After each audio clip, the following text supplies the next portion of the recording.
Keyingi misolimiz 50-misol. 50-misolda aytyapti: agar a va b sonining ko'paytmasi 2 ning kvadrati 3 ning kubi ko'paytirilgan 5 ga teng bo'lsa, a va b sonining ekuki eng kichik qiymatini toping deyapti. Ekukining.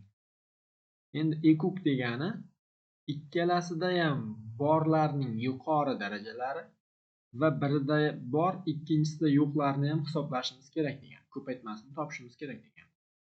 Endi ekuk eng kichik bo'lishi uchun sonlarning darajasi imkon qadar kichik, eng katta bo'lish uchun esa darajalar eng katta bo'lishiga harakat qilishimiz kerak.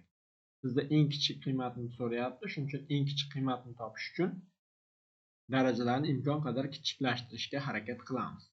Buning uchun a sonini tanlab olamiz 2, 3, b sonini tanlab olamiz 2, 3 ning kvadrati ko'paytirilgan 5 ning.